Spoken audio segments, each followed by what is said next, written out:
Welcome to the Control the Room podcast, a series devoted to the exploration of meeting culture and uncovering cures for the common meeting. Some meetings have tight control and others are loose.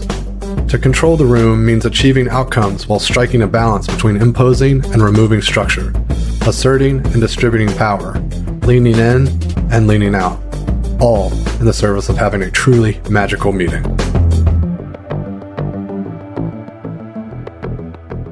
I'm super excited to have John Fitch on the show this week.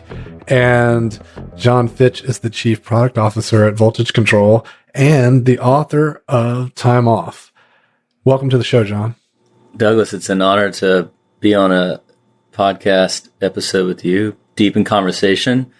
And it's also one of those classic funny lines where they're like, hey, it's been a while. Whereas right before recording this, you and I were prototyping some cool stuff. So it's cool to transition from the intensity deep work of prototyping to a more casual conversation.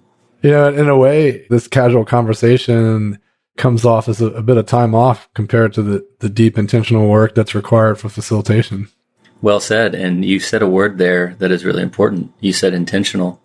And the book Time Off and the whole point of view I have is we talk about it's important to have a work ethic. And we just proved that prototyping some awesome software.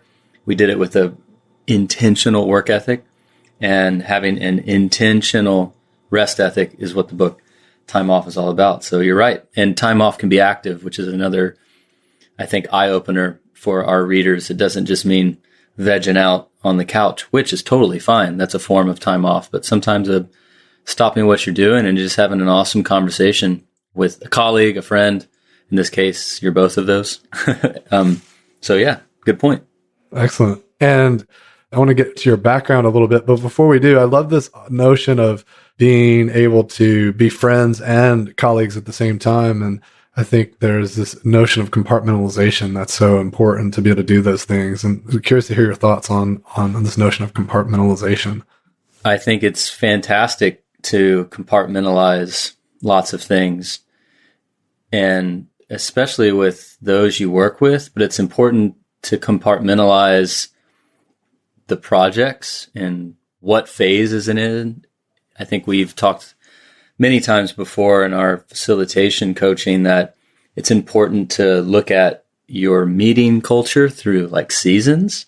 That's a compartmentalization, right? You've decided, hey, right now we're in a season of production, or we're in a season of reflection or redesign or growth. And all of those have been intentionally compartmentalized. And so I think across relationships, that's really important, but also within your company culture, within yourself, like you've got to compartmentalize parts of yourself. Like I can't necessarily bring the version of me that's going out hunting and hiking to every prototyping session I have. And so I think that mindfulness and that internal check-in, both for yourself, but also across your team, it's just, that's the beauty of reflection and intention. So I think it's cool to just simply talk about it. And I know you've had Daniel Stillman on the podcast, and it's so cool to just think about the design lens of conversation. And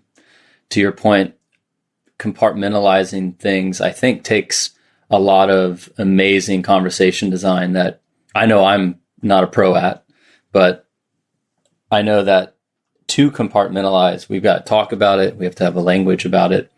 So I think it's fascinating. It's interesting you bring up this notion of hunting or fishing, and I think exercise can play a role there. These things that have a space associated with them, you go to do those things in that space, tend to help with compartmentalization, because you can think of that. It serves a purpose. Right at the beginning of COVID, I read some really fascinating writings by psychologists that were saying to really think about how you redesign your space and the purpose each room has for you, so that you can still compartmentalize your life, even though you're confined to a much smaller, let's say, footprint. Yeah, it's fascinating. I've been thinking about now, since Time Off is out, you have friends and readers reach out and they're like, hey, have you thought about what you're writing next?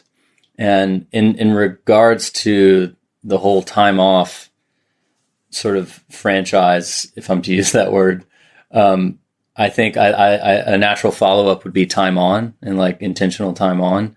And then a book title that I'm the most excited about regarding what you just said would be a title of something like Time Away. Because I too have read a lot into behavioral psychology, and one thing that is pretty much appreciated across the board, regardless of the therapist or psychologist, is you change the environment, you change the behavior. Mm-hmm. And that's so fascinating. And yeah, right now we're limited. You and I can't both just pack our bags and go to Ireland. Well, I mean, I guess we could, but probably not smart at the moment. But just by changing things up in your own house, I remember, remind me of Linda's last name who spoke at Control the Room? Linda Baker. Yeah, Linda Baker. She gave a presentation on feng shui. And I think that's, that's under that lens of like energy design, space design. And it is amazing if you just rearrange things. And I know I've been on so many Zoom calls with you. You've really transformed your office I assume for the better, but all of those intentional environment changes have, I would assume, changed your behavior. Would you say so? Absolutely. And, I've created stations, if you will, within my house so that each spot's almost like traveling into it's like a replica of what I had previously. I've got the space where I'm doing workshops. I got the space where I'm boxing and doing Pilates. I've got the space where I'm eating. I got the space where I'm relaxing. I got the place where I'm sleeping. And I try to keep those responsibilities delineated and compartmentalized so that I can be very intentional about what I'm going to do and how I spend that time. And that's really important. I think that's one thing I've been thinking a lot about with the pandemic. In some ways, it was a big forced time off for some people, depending on their context. But also, I didn't really think about this because it'd been so long since I had the lifestyle of, I go to a workplace, I work, I leave, I go home. A lot of people, that going home, that interstitial time, was sort of a slow time off switch, right? Like they were going home, and when they went home, they were able to leave work at the office, and home is home, and that's a clear compartmentalization. Whereas now, if work is in your home and you haven't developed, as we call it, a rest ethic and have yours defined and you're intentional about it, now that work's at home, it could just be surrounding you at all times. Yeah, it's not only the compartmentalization you're describing, it's the transition. And, in complexity theory, whenever we're talking about complexity theory, one of the examples I love to give is Superman. Superman doesn't turn from Clark Kent into Superman instantaneously. He goes into the phone booth and changes. And likewise, when we're moving from simple to complicated or complex, we can't just transition from those domains instantaneously. We have to go through some transformation. And we call that disorder. And I know for a fact, I live out in the country, and my drive home, I always planned it so that I would never be stuck, because I hate sitting still in traffic, but I love driving and just the motion. My thoughts form and dissolve and reform. And it's a great way for me I think it's almost like active meditation. We've talked about this before, John. I'm curious, is there a particular playlist or something you would listen to in that transition time? It's interesting, John. I have very eclectic music taste. And so I have about, I don't even know what the total is. I think it's somewhere in the realm of like 500,000 songs. Wow. On a USB thumb drive. And it's amazing because, it used to be that back in the day, it was like a wall full of CDs, and I still have a whole shelf full of albums. But now I have this like thumb drive that's like the size of like it's so tiny. It's maybe like 2 centimeters or something. It's like the tiniest little thumb drive. And I just put it on random. And the nice thing is about listening to like a really eclectic database of music on random, I can always skip something if I'm not in the mood for it. But it's the weird serendipities of things that flow from one thing to another. And I might be on a thread of thought, and then it totally changes my gears because it intercepts where I'm at and reshifts me. So I kind of like being taken on a journey that I'm not having to plan, that I'm not having to put thought into, and I just flow with it. I like it. It's like the audio version of Google's Get Feeling Lucky feature. Right. I mean, that's a cool environment change. I mean, it's your audio's mind space. You're just allowing serendipity. And I actually think that has a lot of beautiful correlation to our book Time Off, which a lot of times people who haven't talked to me or read the book, when I just surface level tell them, yeah, I wrote this book, they're like, oh, that's cool. You wrote a book on vacations. And I'm like, no. It's our goal. My co-author and I's goal was to really expand the connotation of time off, not just being vacation from work. It's micro practices. And why it's important is we looked at the creative process, and there's 4 phases of it. And one of the phases that's absolutely essential is called incubation. And it's when you're not actively working on the thing you're trying to achieve. It's by stepping away from it, by doing something else. Again, that could be something very passive. It could be something very active, like an intense workout.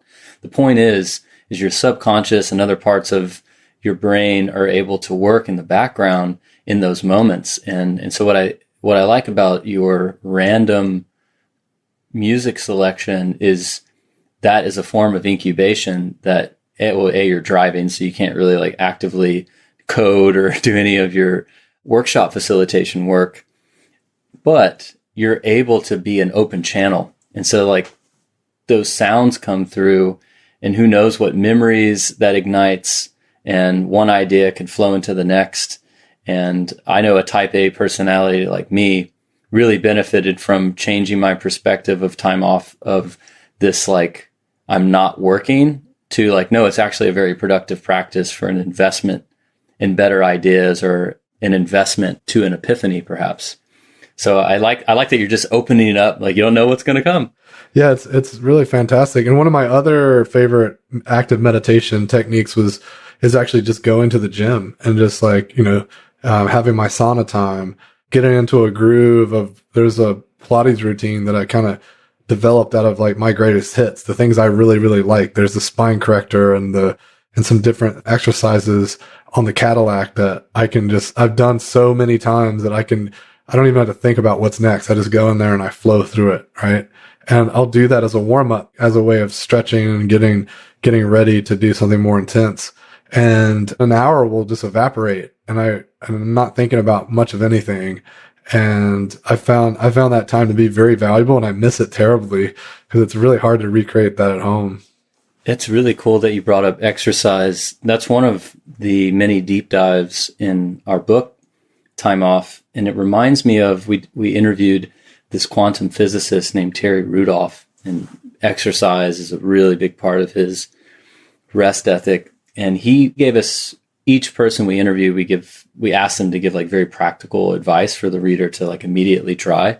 And his was, and you could replace the word run with any kind of movement, but he essentially said, look, run hard to empty your mind, or jog slowly to think through a problem without distractions. And so he essentially told us, if you need to clear your mind, go like really hard. So that could be your high intensity workouts, and challenge yourself so that you're not able to think about anything, basically. And you just kind of get lost in focusing on not dying, in that high intensity activity. So it's in a way you're unplugged for a while and getting back to the body. Or as if you want to use a workout as productivity, you could set some clear intentions or questions to contemplate in advance, and then use that time off exercising to really give you a macro view. So that could be like, as you've told me, like in the sauna or in Pilates, where it is active, you're definitely working out, but there's enough space in there for you to dream up, have a macro view. And so I think that's a cool oscillation of intention, right? And also that analogy could be made to a work project, right? There's times where, like today, actually, you and I were prototyping. You can only do that for so long, just like you can only sprint for so long on the treadmill, or you can only stay in the really intense infrared sauna for so long. And so it's just being aware of that oscillation and intentional about it to reap the benefits, and not just choosing and obsessing over one. That's right. And I think that, it's interesting to think about how you might hijack some of those systems to do things that you might need, because not to overuse the word hijacking, but imagine your emotions, your brain chemistry is hijacking you at the moment. Well, then going for a really long run, in a way, you're kind of depriving yourself of oxygen, right? Because everything's just devoted to like surviving that intensity. Whatever weird conversation you just had with someone that didn't sit well, that's going to all be history, right? And so then you'll be in a much better headspace to analyze it, synthesize it, and address it. So it's interesting. Time off can be both micro and macro, I guess. I'm curious. That's a good point. So I'm just in real time. I know you have a ton of experience in music, and especially like in synthesizers and other instruments. I mean, you've helped produce music. And if you think about it, like time off is essential in music too, right? Time off between certain notes give you a rhythm. Time off from one section of the orchestra is important to evoke a certain emotion. I'm curious, in like synthesizer space, is time off an important part of your whole setup? I'm just totally randomly curious about that. Yeah, it's no different than other music, right? You've got micro timing, which, to bring it back to the micro and macro, right? You've got these moments inside the melody itself where literally, and if we want to really break it back down to the voltage is either on or it's off. If the voltage was on the entire time, nothing would happen because the system would just be totally primed. You'd imagine it would just be complete stress, right? So in order to have anything interesting happen, it needs to oscillate up and down. So the voltage goes positive and it goes negative. Or if it's DC, it goes just positive and zero. And that's where you get these really cool modulations where really stuff interesting happens. But I think if you were going to really bring it back to like work and life and habits and how we keep our brains healthy, we also need to think about the frequency of isolation. Because I would argue that if you're having too much rest, and the context switch alone could be exhausting, right? Just switching between, like, turn it on and off. So I think that the frequency is important, and having it too fast, the duration too short, and the switches too fast, it's probably equally harmful. You and I have been conductors of a lot of rooms. It's been a great honor. We're able to learn so much when we do that. I'm curious, before I go in, because I've contemplated it for a few years putting the book together, but in your own master facilitation, whether it's a large group gathering or a small team or a design sprint, Douglas, how have you used time off as a function as a facilitator? Anything come to mind? Well, yeah, I mean, that's the cardinal rule of the 90-minute break. Like, we don't want to go over 90 minutes before we have breaks, and making sure that that's just written into the agenda and being very strict about staying to that. Also, just time away from the material can be really powerful, whether that's by design, you build something into the agenda for us to kind of take a tour around through something different. It's exactly the reason why you might do improv games or icebreakers and these types of things where we intentionally want to move the energy or the patterns through the room. And it's definitely an amazing tool when things get uncomfortable, and it's unproductively uncomfortable. And we can call a break, and we can use that time to let people disperse and then come back together at a time. It's similar to going on that sprint, letting the emotions discharge so that we can come back together when people are a little less emotional or a little less spun up. Yeah, it reminds me when I was in film school, we took this class, and I was really focused on being a producer, which was kind of the business mind, the coordinator of the project. But in order to do that, you had to take editing, you had to take directing. And I remember being really fascinated by, in our directing class, one of the biggest tips we heard from renowned filmmakers was, if you're the director, I think like on average, it was like 2 or 3 months was the minimum recommended from when your filming ended. So all of your production of the live action footage, etc. 2 to 3 months between that and when you sat down the first time with your editor, because you needed to be detached from the material, because there may have been a particular shot, a particular line, a particular character that in that time of production, you were just really excited about personally, and detaching from a while allowed their advice. And I definitely, when I was producing documentaries, benefited from this advice, that by the time you'd been so detached, you were able to like really reflect and kind of come to the material new again and work with the editor from the perspective more of a new viewer versus someone who's been deep in the weeds for a long time. Yeah, that's interesting. I feel like the weeds could cause a couple of problems. If I were to bring it back to design sprints, it's a reason that we encourage people not to do any synthesis at the end of day 5. So after you've done the interviews all day, like you're going to be suffering from recency bias from the most recent interview. Well said. And, you're just go clear your head over the weekend and come back, take that time off to let it all just like dissipate, disassociate from whatever happened. It was much more effective. And John, it makes me wonder, I'm curious to hear your thoughts on this. Do you think there could be things around just emotional triggers that are, maybe that scene was filmed on your birthday. People were giving you lots of happy birthdays and encouragement. Maybe you got a cool gift from someone, or maybe you found out your grandmother was sick the day this other scene was filmed. And so could you have these associations with them that are subconscious, where you might judge them in ways that aren't accurate? Oh, that's certainly the reason you need a team.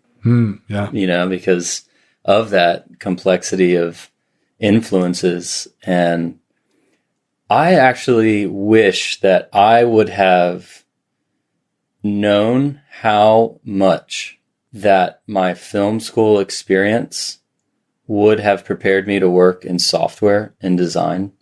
Like, I had no idea. I think I would have been much more intentional as a student, because we had these, and I think, you and I do them all the time working together, and we help organizations get comfortable with doing them. We just have a different language for it. But in film school, we called them design crits, crit short for critique. And you would show up with your work in progress, aka a prototype, and you would sit there with about 8 to 9 others, show the 90 seconds, 4-minute clip, whatever the professor allowed for. You had to get good at taking feedback. And through repetition, it was not easy first, but by the time I graduated, you look at feedback as this beautiful gift. And it's because of, yes, there's certain things that I'm attached to. And how many John Fitches are there in the world? I'm sure there's some people with a similar psychographic as me, but that's not going to get me a winning, award-winning film.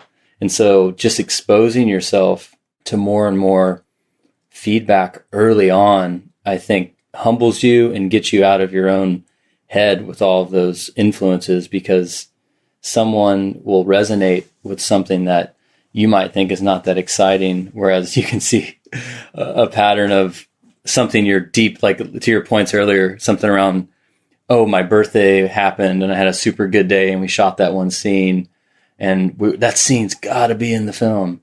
And unless I get checked by a team or early viewers, early testers, that could be a poor decision on the quality of the story. And so, we are in the art of helping people, I think, quickly adapt thanks to the gift of feedback. Yeah, it's amazing, right? It's interesting. Even if your time off isn't giving you the answers, like, we can rely on the perception of others, the perspective of others. And I want to come back to this notion of, I feel like a lot of this is born out of kind of tech burnout and getting in these situations where people are overworked and they need to kind of step away from things so they can do better work. It's almost like a rejuvenation, recovery. To use the athlete metaphor, if you train all the time, you'll just wear yourself out. There has to be time for recovery. So that's why people do the sauna, the ice baths, the compression sleeves, take a day off, take a week off, heal. And I've been thinking a bit lately about this notion of, flipping the switch from like active to inactive, or time on or work on to time off. And I personally found it a bit difficult just to completely flip that switch into the other mode. And it's because we kind of prime our nervous system. and our mind and our habitual states, like the things that we kind of get acclimated to and how we spend our days are based off of behaviors, and as we were kind of going through this transition for moving more and more things, pretty much going to 100% virtual facilitation company versus a 15-20% virtual company, it required a lot of my work and attention, and I poured myself into it, partly to support the community, but also to make sure the company stayed alive and survived this transition. And now that I've got a lot of things in place and I'm confident about where we are, I've started to pull back. And as I've done so, it's been great to have some of that time off and to be able to like shut off and think about other things and come back to it. The other thing I've noticed is that it's a continuum. If you look at a thermometer, if you put a thermometer in a boiling water and you turn the stove off, it's going to take a while for that thermometer to get back down, right? You can't just go straight into do the other mode. And so I'm just curious if you thought much about these, that it's around these kind of this rest time, and even making use of it might require some transition. It's not just like, let's just go do it. Okay, I'm doing it. It's like I need to almost like train myself to be able to function in that mode properly. You threw the perfect like slow motion softball pitch to me right now. This is the whole thing, that the backstory that led to time off. To answer this is, again, we put together these two words. I had not come across it before. I can't say I invented it. They're just two separate words that we put together, but rest ethic. So work ethic for me is like someone with a solid work ethic. They're not just like carelessly driving themselves for no reason. Like they put a high intention. They're good at prioritization, decision making, etc. They follow up with what they're going to do. Intentional work ethic. To your point, yes, to get the most out of rest, it's going to take some intention. And so those things you're feeling are real. And I learned, and I'm going to simplify it, and I think each person has to figure out their own transition art. But when I was at Animal Ventures, a firm that did prototyping with a lot of supply chain automation work, my two business partners were the ones that opened me up to this whole concept of time off. And our model of time on, time off by no means is copy paste at other cultures, but based on how we worked and what we did, we were able to establish a model where everyone worked for 3 months. So think about a quarter. And then after that quarter, you had a month, a mini sabbatical. And we had to stagger those. And a lot of people hear that and they're like, oh, that sounds amazing. Well, we had to like really design that out and practice it. And before that month off, there was a lot of preparation, not just like, hey, I'm going to go away for a month. You decentralized your functions as a person, right? Like each person has responsibilities and things they handle, and those would be documented and in a way diversified across a few other people that would be still in their time on mode. Or you would think about ways to automate it more. So we were all like, again, it was this intentional thing you would do. It was like the time off prep, so that it wasn't a like all of a sudden massive switch off and then shit falls through the cracks and things aren't operationalized. So a lot of intention. And then also, so then you'd go have your time off. And if you did that prep right, like you really were off and you didn't have to freak out during your time off because your functions were not only handed over, they were going to be upgraded, because that was one of the points is new people get a hold of those functions and they're able to poke holes in it and be like, that's not that efficient. We could do better. Or a new technology comes out in your month that you're off, and the people upgrade the operations. And then let's say I would come back from that mini sabbatical. I had a reacclimation period, right? Sort of like altitude adjustment, where it wasn't just like I came back on Monday and it's boom, full blow. The last one I had done at the firm when I was still there was a week-long acclimation period where I'm not necessarily back to work. I'm like understanding what has changed. That was one category. The second of work was I was giving and sharing my epiphanies on how my position, my department, my product ownership, whatever it was. That time off gave me a lot of epiphanies. And so I would share, hey, here's how I think it could be better. And we would workshop that. And then the people that handled my functions while I was gone would then report to me saying, hey, we ran your functions while you were away and we upgraded it. And so I had literally an upgraded playbook for the position. And so all of us were like upgrading the business culture software through this time off. And so the ramp up and the ramp down is often never practiced. And that's important. And I think a beautiful analogy is you're an athlete and you warm up, then you do, well, in that case, the hardcore work, in this case, the hardcore time off, and then you have a cool down and you reacclimate. And that's really important to do. One of the micro tips in the book that I'll give you an example of a mistake I made where I didn't take my own advice. We interviewed Tiffany Schlane. She came up with this concept called the Tech Shabbat, where for a 24-hour period, you don't interact with any screens.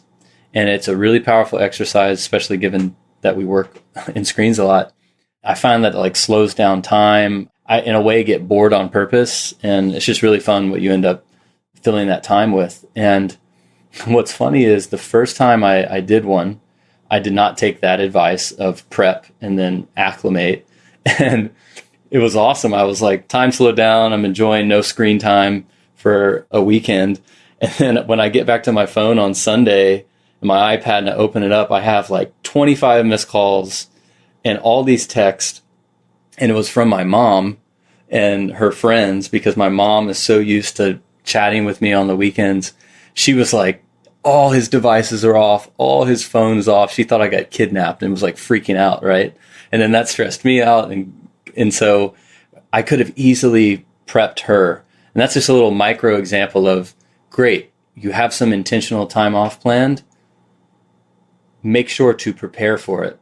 And then also integrate yourself in a meaningful way back, because it is hard to go from a very rested rhythm and state and then suddenly just drop it in. It's like you call it boot up time in a lot of the meeting culture work you do, Douglas. And I think there's boot up time, but there's also, I don't know, what would it be, boot down to also get prepared again, to take time off. Yeah, you had to open, explore, and close, right? Yeah, and so that's something that can be applied on the micro and macro as well. And it's helpful too, because in the time off, there's not only the gift of recharging and building your enthusiasm back up, but you're going to have, again, it's an important part of the creative process. It's called incubation, and then following incubation is illumination. That's the aha. That's the moment of clarity. That's like you've zoomed out, Peregrine Falcon level view.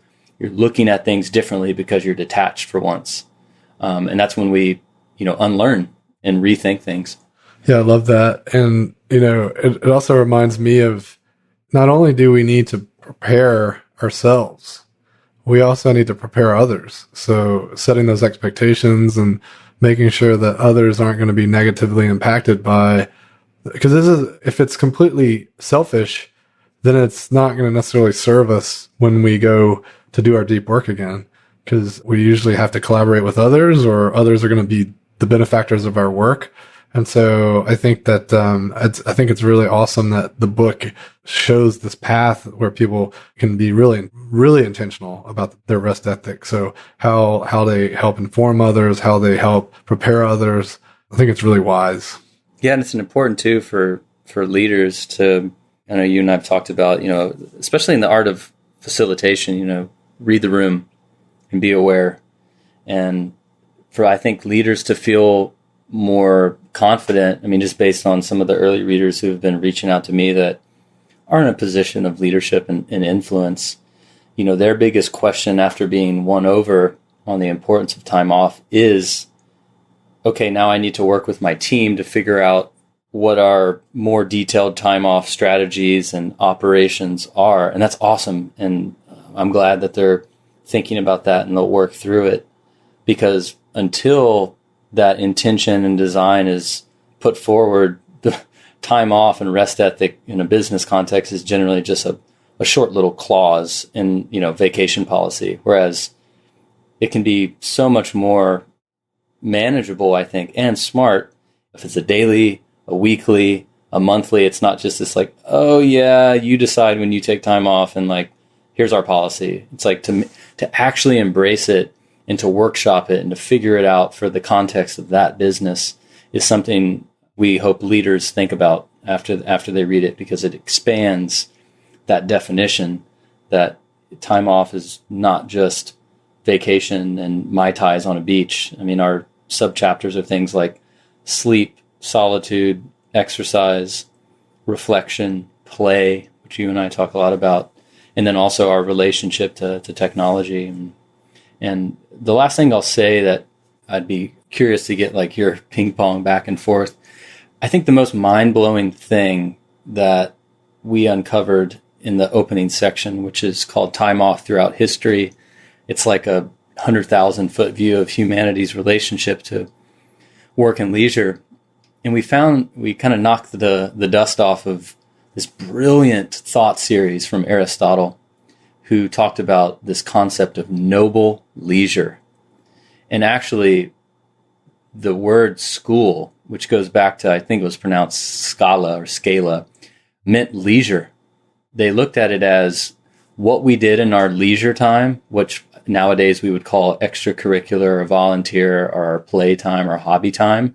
That was the most respected thing humans did. It was noble, because that's in those moments we would think to ourselves, what's possible? What's a better society? We would share. We would care about the environment.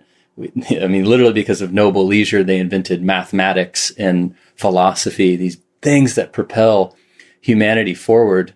And why I got excited about that is he said that one day all of culture would have the opportunity to revisit noble leisure, because we would eventually automate the mundane.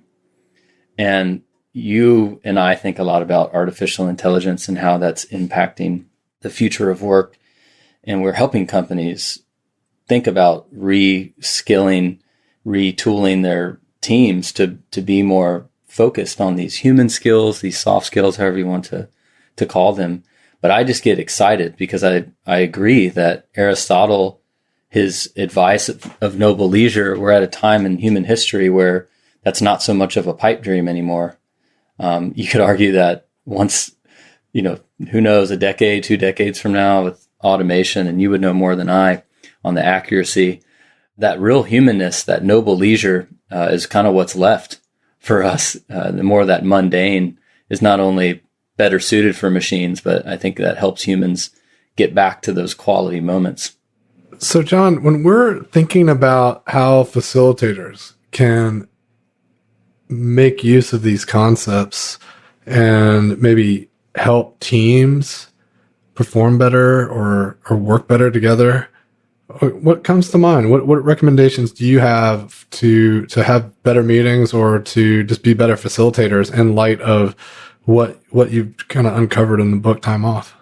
So I mentioned some of the sub chapters that are in there of the components that make up a rest ethic, things like reflection, solitude, play. And I think that's really important to incorporate those types of practices into your workshop, your meeting, because in all of those activities that I just mentioned, you see people in a lot of joy. And for example, you and I have been in some workshops, and when I was working on the reflection chapter in the book, there was this question that is in there around, when was the last time you felt like a kid? Or what activity do you do that you feel the most childlike while you're doing it? And when you ask that in a professional setting, people's answers, they light up. And there's that inner child that's still in there. And that question, let's say we're brought in, it's a serious problem, and we've got to figure it out, and we're there to facilitate it and workshop it. And it's definitely serious, and we got to do the work, and we're going to have an awesome workshop. We're going to produce a prototype. We're going to produce an artifact. We're going to drive outcomes. It's pretty serious stuff. But if you sprinkle in these moments of what I'll call time off from the deep work, from the actual serious thing, it actually improves the overall process. Because again, it goes down to that creative process. You're leaving some time for incubation and illumination, because then after that you have verification, which is all about, okay, actually doing the work to see if that idea is worth a damn. And then the first one, I mentioned it was 4 phases, is preparation, which is also deep work as you prepare to do things again. And so if you implement time off practices into any of your workshops, look at them as investments in illumination and incubation for your participants. And also it helps them rebuild enthusiasm if you go for a walk, or you just, say, hey, we take breaks seriously. Because I've been around facilitators that, I don't know what the reasons are, but they don't incorporate meaningful breaks and rest within the workshop. And you can tell when it's 3 p.m., 4 p.m., people are just like, they're done. They're checked out. It's like forcing someone to just continue hill sprints over and over. And so that would be the first thing, is ask yourself what moments in our workshop could benefit from incubation and illumination, and have fun with it.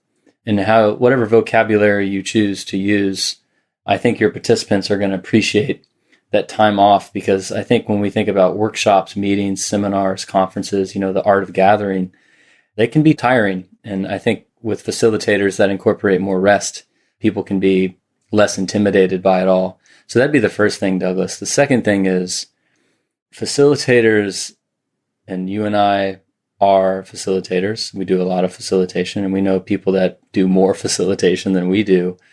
It is hard, and it is a lot of energy that is used to hold space and pay attention and document and, solve problems and deal with conflict. Like, it is no joke. And you could look at time off as time management, but I've been thinking about it more and more as energy management. And so I think to do your best work as a facilitator, you also deserve those intentional moments of time off to not only make sure you don't get overworked and overwhelmed and burned out, but you'll benefit too. Maybe by stepping away for once, you'll completely rethink one of your workshop modules, or you'll reflect on some feedback that someone gave you and you'll level up. Or you'll come up with an entirely new idea for a workshop or an activity. But I just wanted to make sure to say that, today you and I were wrapping up a design sprint and doing prototyping, and there's definitely a part of me that's like, yeah, I still have a few more things to do, but my internal compass is also talking to me saying, that was intense, and you can now go into the garden and cook a nice meal and rest and be back at it tomorrow. So those are 2 things I would think about, and try to reframe it in your mind from a place of starting to eliminate this idea that you're not effective if you're not working. I think that's something society is unlearning, and I hope our book helps, is this whole concept of visible busyness. Just because you're active doesn't mean you're effective, whereas I think a lot of people assume it's true. And once you reframe and see rest as productive, because it helps with recharge and illumination and incubation, you'll start taking it as serious as your time on. Yeah, I believe in the serendipity of, if you can manage to do those things when you most need them, I think it'd be much more effective, because it's timely, and it's sort of like eating before you're just like ravenously hungry, right? And I found that co-facilitating has been an interesting way to have those micro moments where I can have some time off, or I don't have to be 100% on the entire workshop. And I found that to be, those workshops are much less draining. I'm so glad you remixed it to that. I've been thinking a lot about that lately, Douglas. You and I have co-facilitated a lot. And I think that's a really important message for the future of work, as facilitation becomes more and more relevant, especially, now in virtual work too. Just having multiple facilitators not only provides that time off, but you have a skill set that gives you strengths in certain activities. Like, let's say there's a meeting narrative. Let's just go with the open, explore, close. There's parts of your personality where you're really great at the explore and the close. And maybe I'm just like a master of the open. And if we're aligned as a team of facilitators, each one of us can be in our zone of genius more. And not only does it allow us to have these like interstitial moments of like in the zone and then kind of backing off and relaxing, it allows us to just do our best work. And I know what's been really cool when both of us are co-facilitating. In my time off from facilitating, I'm observing you, which I'm able to give you feedback that is through the lens of a facilitator. Likewise, you've done the same for me. And so if you've been going it alone as a facilitator, like, hey, hats off to you, deep respect, but try out co-facilitating. I think we're at time, John. So I'm going to close it here and say, thanks so much for being here today. It's been so fantastic riffing with you. It's always fun chatting with you. And I think we should let the listeners know how they can find you and the facilitation work you do, as well as where can they find the book? Totally. So if you want to talk about meeting culture and prototyping and the maker movement and all things running awesome meetings that are magical, voltagecontrol.com. You'll find me on there somewhere. And in terms of the book Time Off, if you just type it in Amazon or Google, I'm sure it'll come up. timeoffbook.com will send you to Amazon as well. And other than that, Douglas, it's been an honor to not only talk about this, but to stay in touch as friends and colleagues throughout many years now. So I'm pumped you're doing a podcast. You asked really good questions, and I'm honored to be on the guest list. Thanks for joining, and we'll definitely encourage everyone to get a copy of Time Off because it's really fantastic and it's super timely. Thank you. Thanks for joining me for another episode of Control the Room. Don't forget to subscribe to receive updates when new episodes are released. And if you want more, head over to our blog where I post weekly articles and resources about working better together. voltagecontrol.com.